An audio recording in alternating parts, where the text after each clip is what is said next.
Co-powered by Qatar Airways, SBI Mutual Fund and Sera.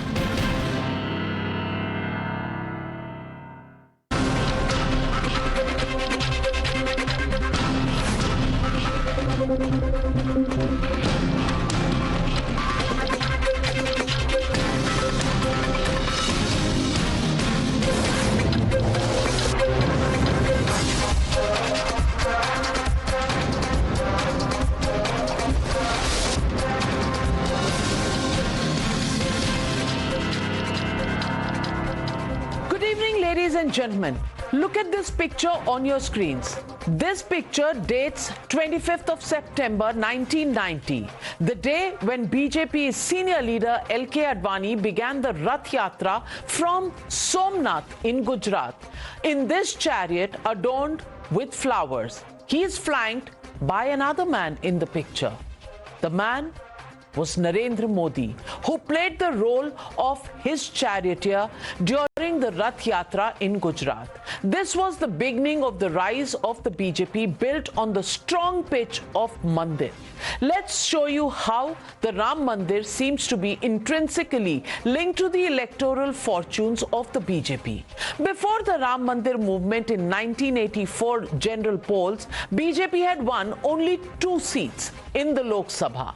In 1989, BJP adopted the Ram Mandir resolution in Palampur, following which it won 85 seats in the 1989 polls.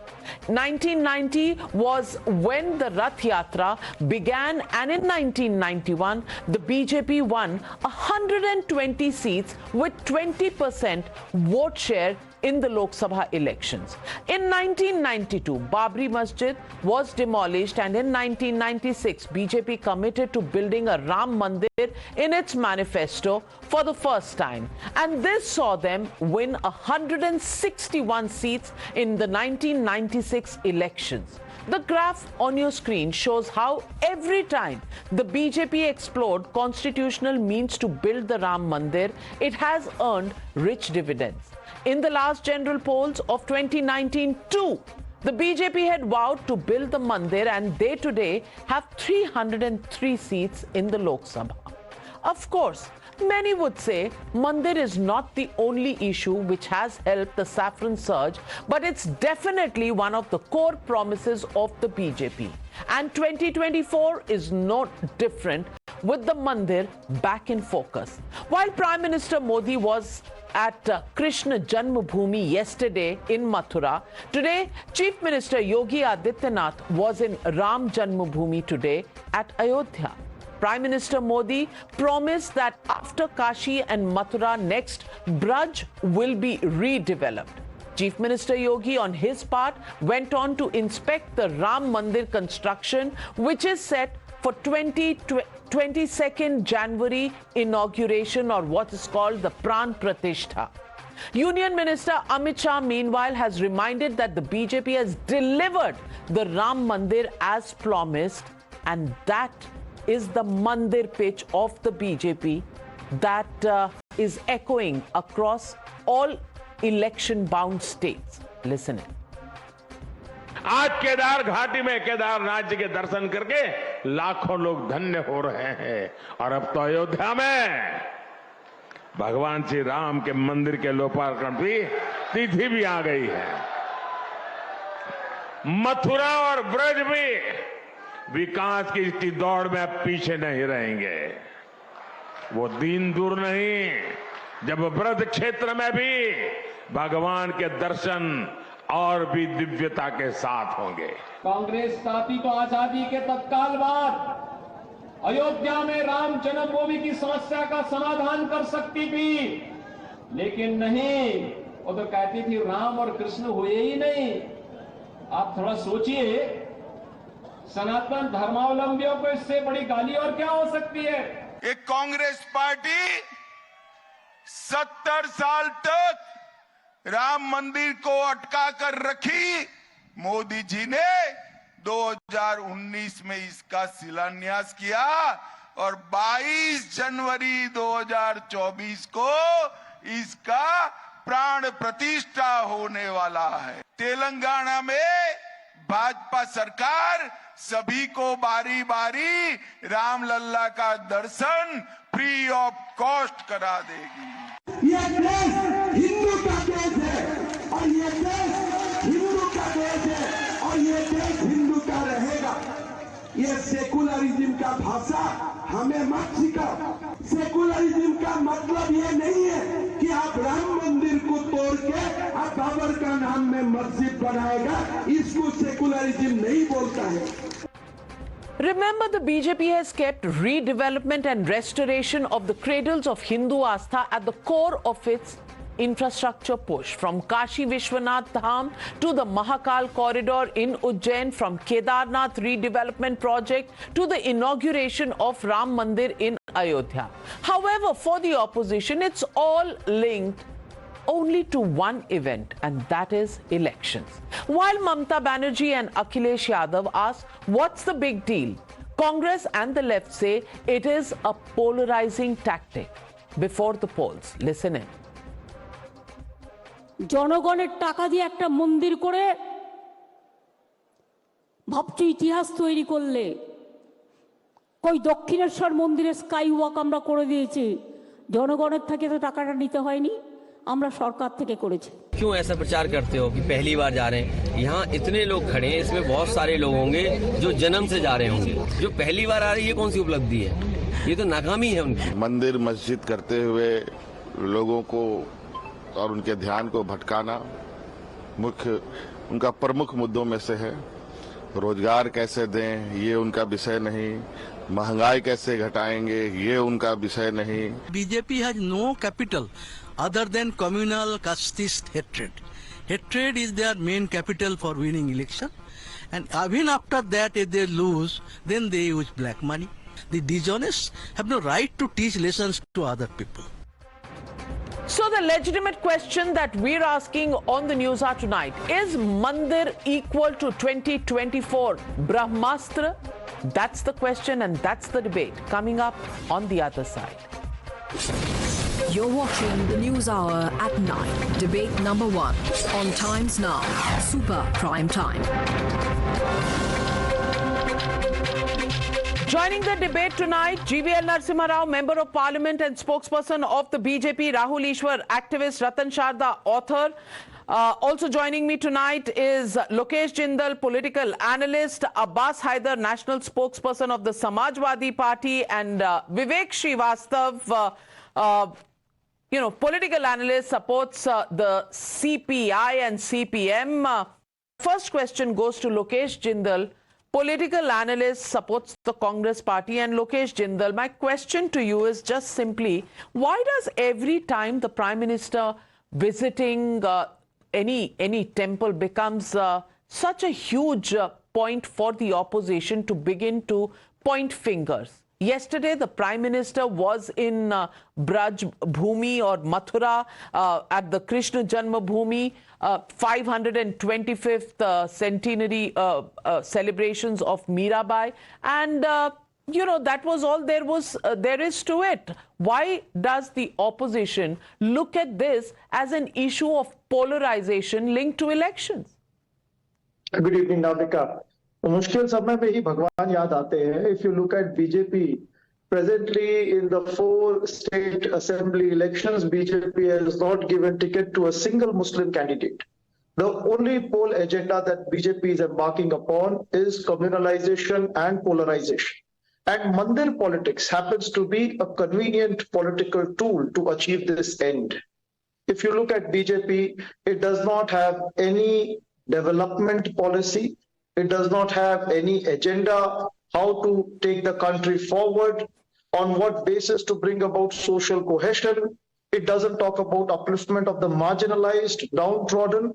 It does not talk about social justice, economic justice. The only political convenience that BJP resorts to is pitching the entire Hindu community against one particular community, and thereby deriving some form of political consensus and winning the elections.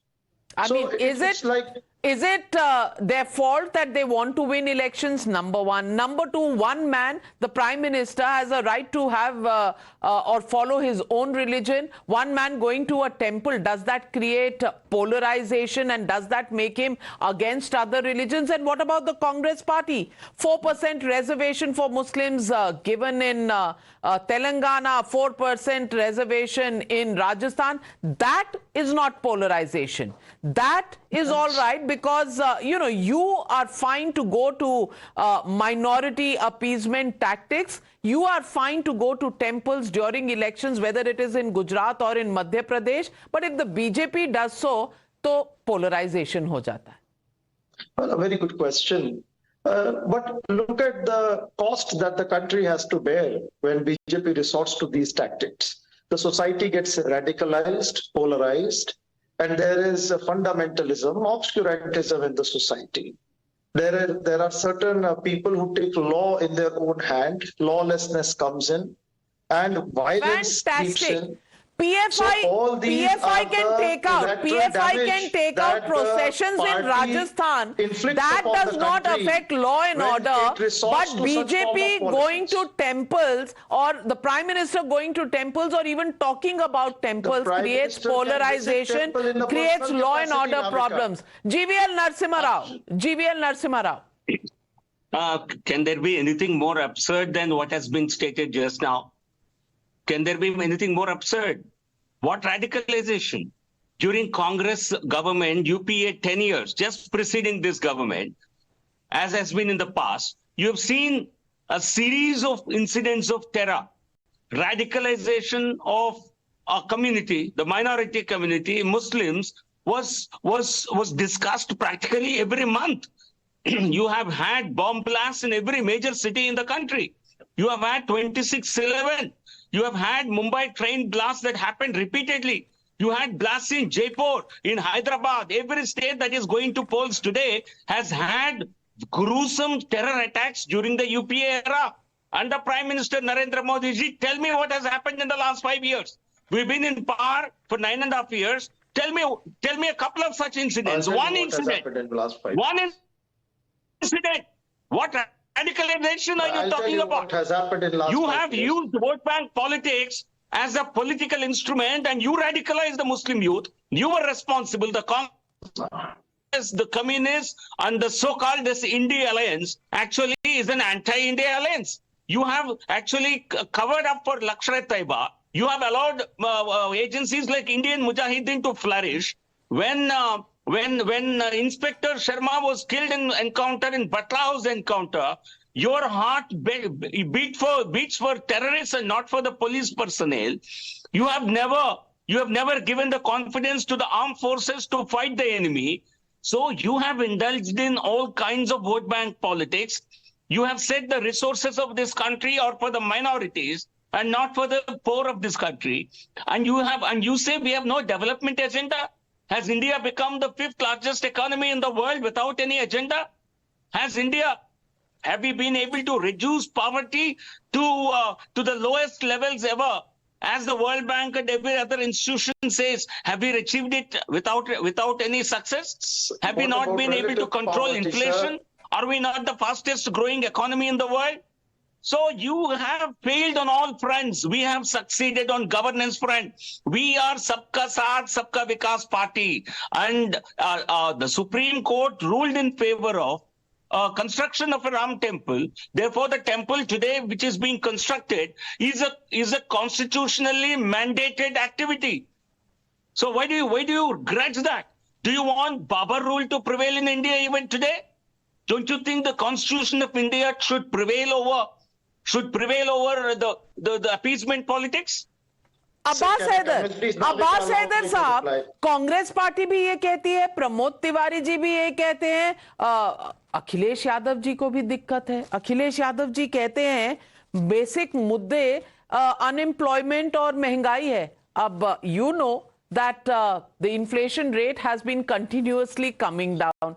So clearly you don't have any issue that you can bring up in election speeches.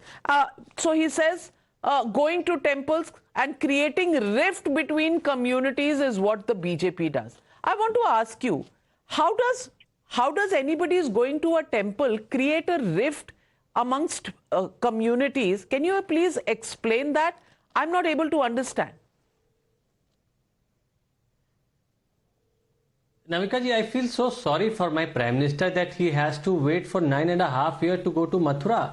I mean, on the day when the election campaign in Rajasthan has ended and the border of Rajasthan from Mathura is hardly 30 kilometers, then he went to Mathura. I mean, he should have gone to Mathura long back. This is what I expect from him. We Samajwadi, our leader, see, Akhilesh Yadav ji, jo hai, he is vanshaj of Bhagwan Krishna. And we regularly, Akhilesh ji has been to Mathura several times. And we just don't go to Mathura before election. We go to Mathura after election, after we succeed in the election. So going to temple is not a poll agenda for Samajwadi Party. We fight election on the issues of public. We fight election of the issues that unemployment in this country has reached all-time high. That is the most important issue. You have promised 2 crore jobs to the people of this country. You have given nothing every year. And now you talk about, Navika ji, you were talking about inflation. Yes, 0.05%. 0.05% is the inflation rate which has gone down in a month. And where have you taken inflation? You have taken it to all-time high, 16%. And if you're taking it 0.5% down every month, does that really matter? I mean, look at the people of the situation of this country, and that too is on the paper. Second thing. Second thing. Okay, fact check counter coming from GVL Narasimha Rao. GVL Narasimha Rao, what's your counter? Yeah. No, is he confusing Pakistan's inflation with India? In the mid of 2022, which papers do you read? No, which papers do you read? Check. 16% no, let me tell Pakistan. you. Listen to me. Mid of 2022, 15.9% to be precise. That was the rate of inflation in this country. What are you talking about? I don't give fake data on television. Cross check. One thing. You have you promised. Okay, my research team is pulling out the numbers. This is fake. You have promised to give. You have promised. No, this is not fake. You have promised to give. Pakka Makan to every citizen. Have you given them Pakka Makan by the end of 2022? Have you not promised to bring back black money from Swiss bank? Have you done so? Or the black money in the Swiss bank have increased many-fold? So tell us the reality. Why you always want to divert public attention from real issues? Why you always do that? You are talking about doubling income of farmers in this country. What has happened in reality? The input cost of farmers has increased. This is what has happened in reality. What do you talk about? The farmers in UP are not getting DAP, and you are talking about Darshan. You are making it an event. Tell me how many government photographers were there near the Gargre when Prime Minister was visiting the temple? False claims. No, I am not indulging in any fake news. Very soon, let them check the I am not indulging in one fake news. Everything you said is they fake. will do that. Don't worry about that. Don't worry about that. How many photographers were there near the Garbhagriha when Prime Minister was, he was praying there? Tell me. Government photographers. So this was the event, totally event. I have the official inflation numbers. India's inflation was 5.13% in 2021. It increased to 6.7% in 2022. I have no records of inflation in India touching 16%. If you're never, it has never touched double digits, Abbas Haider. As far as the data that we have. I am talking about wholesale price. No.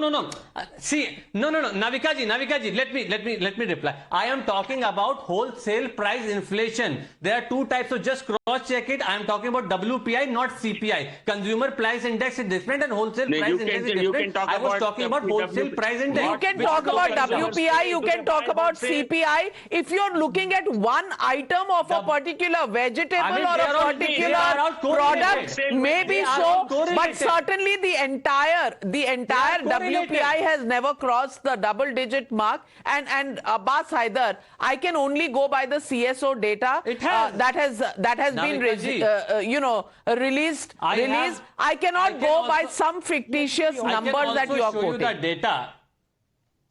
You please, you please quote your source. Please quote your source. Last 10 years, average inflation rate in India has been 15.18%. WPI, CPI 7.01%. No, I think you must go back to about the average CPI and WPI. What are you talking about? अभी एक महीने आपने कम कर दिया 0.05%. Then you are telling there is no महंगाई in this country. This is fake news. I think you will have to learn basic. Have you ever gone to market to buy vegetables? Have you ever gone? You are a member of parliament. Have you ever gone to market to buy vegetable and groceries? Do you know where the prices are? They're skyrocketing. We are diverting from the debate.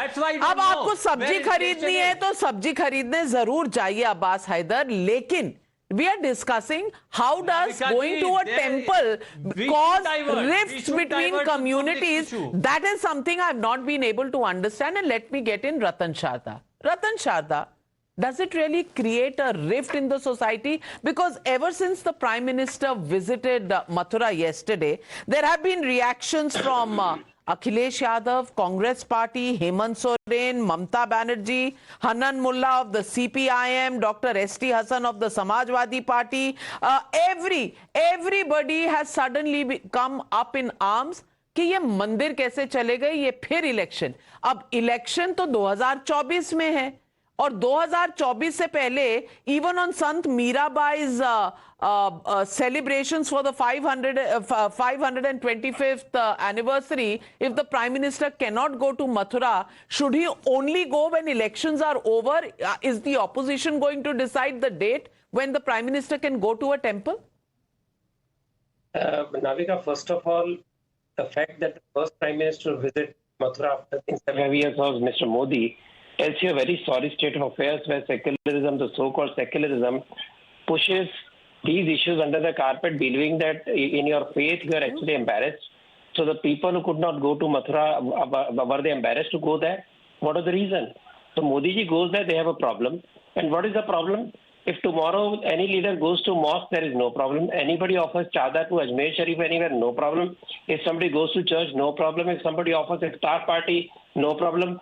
But if I assert my Hindu identity, there is a problem. In a Hindu country, majority Hindus, why should I be ashamed of my religion?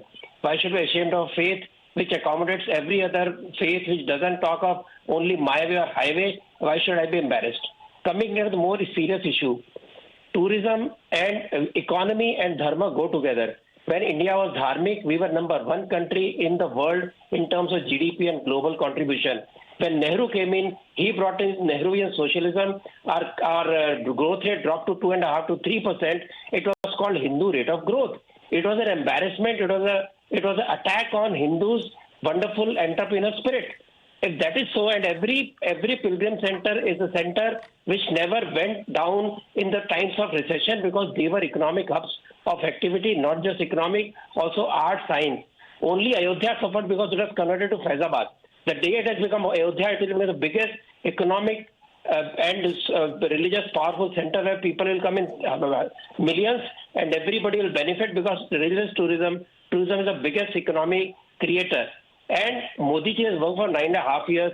He has upgraded, he has renovated so many temples and so many pilgrim centers. It is a time when young people went to Kumbh Mela in crores and took selfies. When you go to Kashi Vishwanath, you have gone earlier, I have gone earlier, gone now. Why a Hindu should be so tense and so worried when he goes to a pilgrim center because it's so dirty, so filthy, so crowded that you can't even have darshan properly. So when it is improved, lakhs of people are going there. You ask anybody in Varanasi, their income, their tourism has grown 10 times. And everybody is happy except these people. He talks of Yaduvanshi. My dear friend Mr. Mulayam Singh Yadav killed car sevak who wanted to build Ram temple. So don't tell me you are Yaduvanshi. You are a shame on Yaduvanshi because Yaduvanshi, Krishna Ram for us, everybody is same. But you were proud when you killed his car sevaks who were disarmed, who had nothing in hand, but you killed them. So don't teach me what is Hinduism.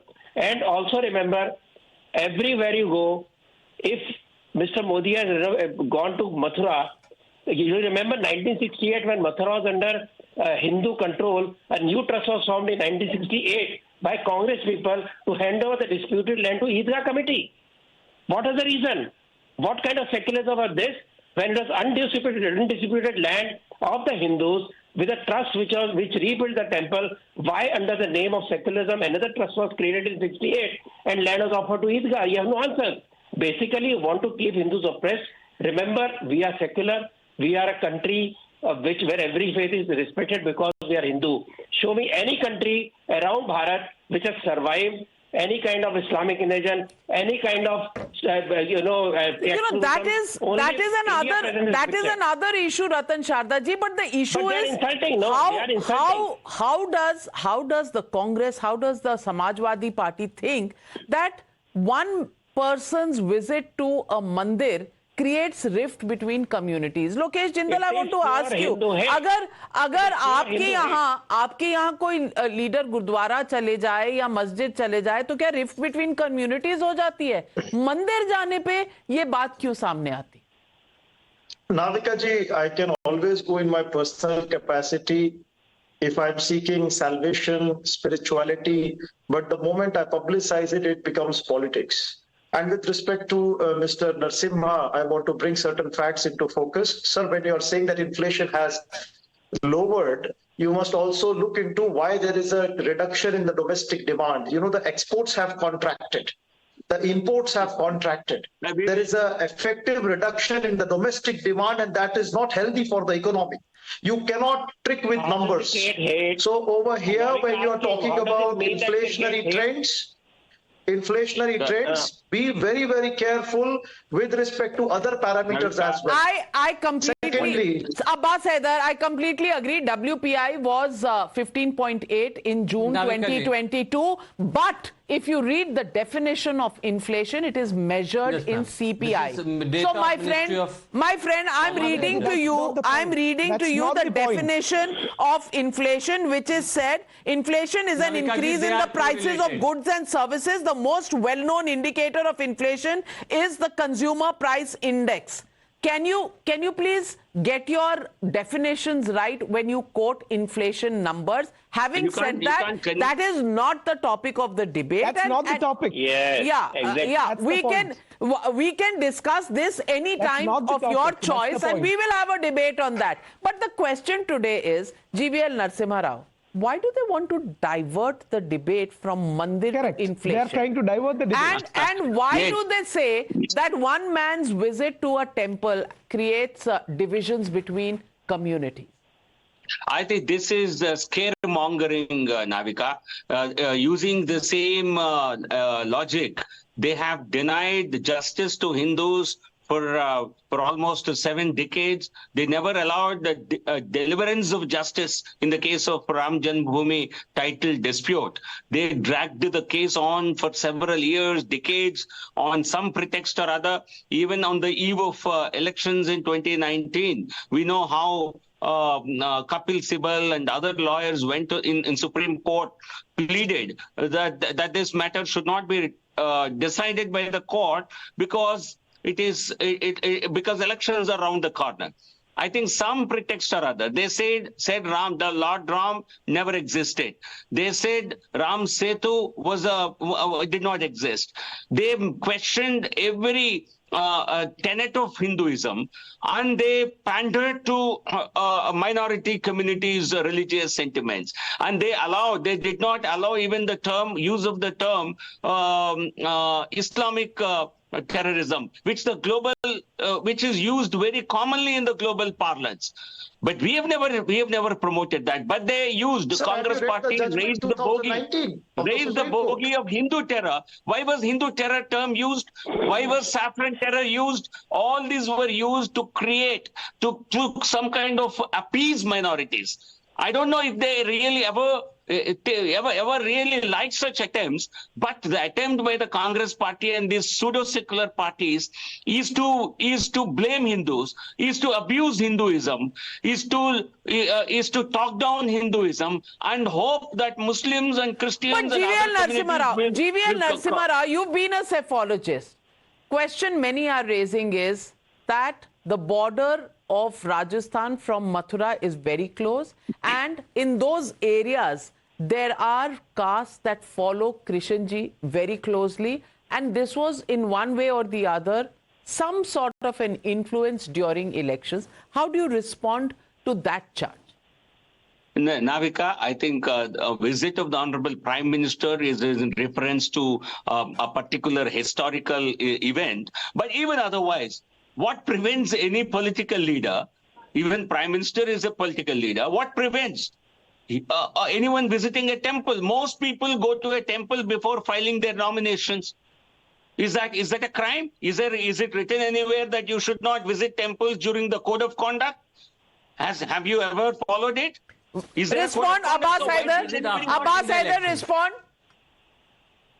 They just visit temples before filing their nomination. They don't visit temple after winning. That is the problem with Bharatiya Janata Party. ये क्या बात बनी?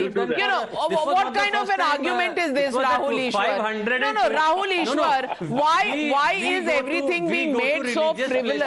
Why is everything being made so frivolous? You know, people can go to the place that they believe in. They can follow their faith.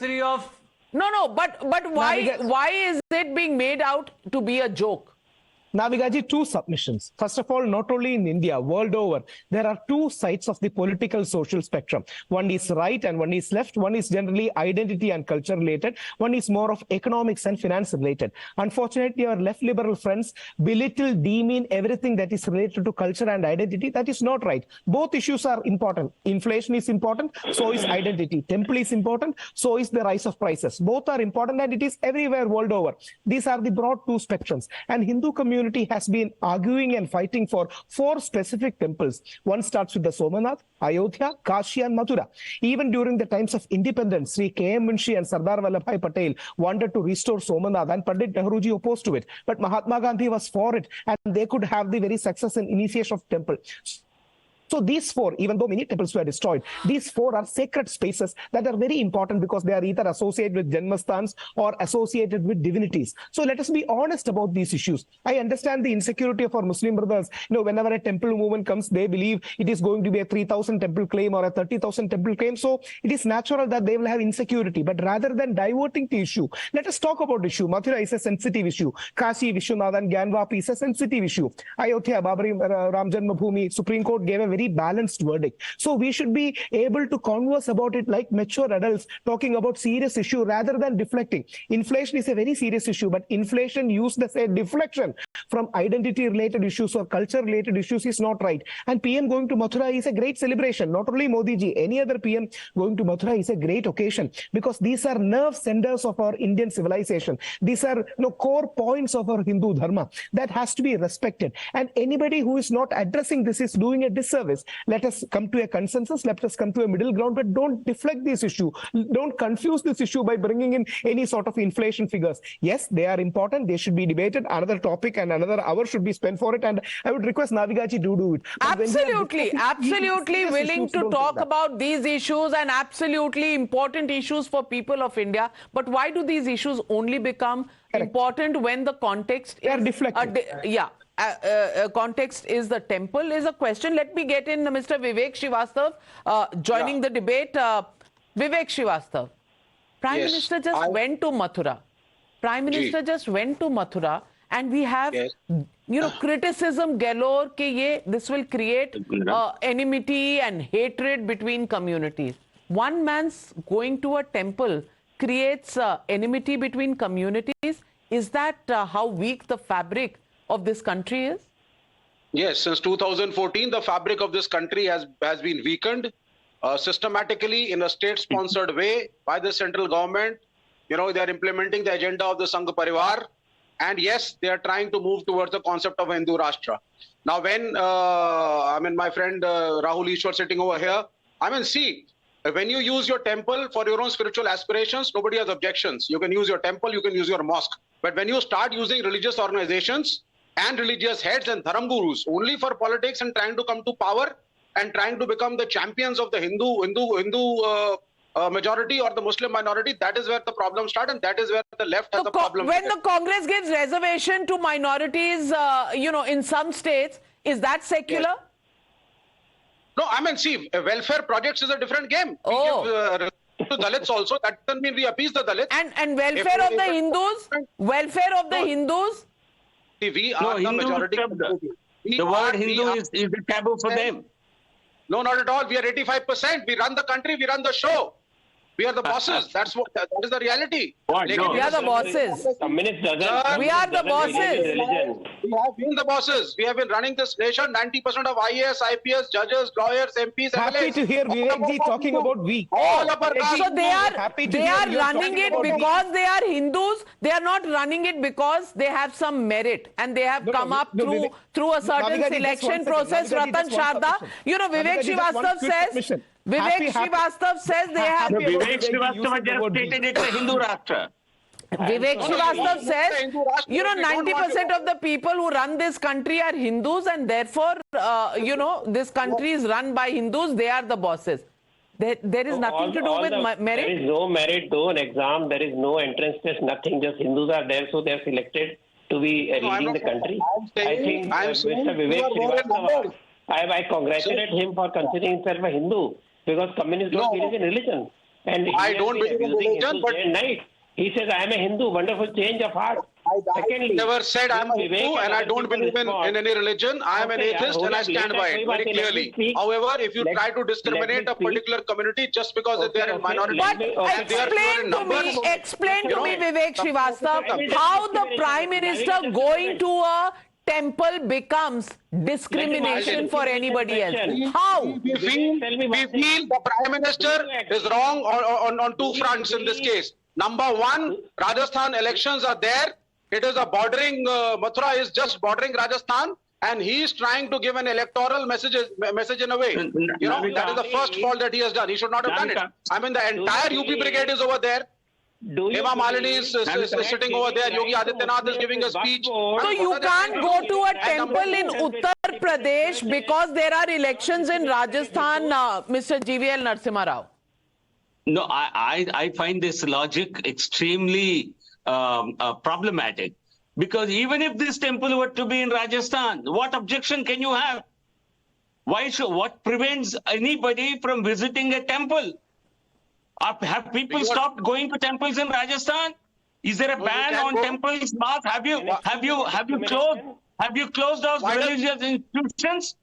What is this? I find it problematic. Why does the Prime Minister prefer this particular temple? There is no code of conduct. That is the problem. There is no code of conduct that says you cannot visit religious places even if they are in the same state where elections are being held. Bizarre logic, Lokesh Jindal. Lokesh Jindal, we all know when Gujarat elections were there, Mr. Rahul Gandhi went to every single temple. Madhya Pradesh, he went to every single temple. He went to Kedarnath in the middle of the run-up to these 5 state elections. वो केदारनाथ क्यों चले गए थे भाई? तब नहीं influence हो रहा था vote. Navika ji, in Arthashastra, even Chanakya says that earth comes before dharma. Before going to the temple, the Prime Minister must also consider the beggars who are outside that temple. It's more important that politicians, statesmen today talk about what is very important for common masses. What is important is their food, health, education, their way of life, standard of living, life expectancy.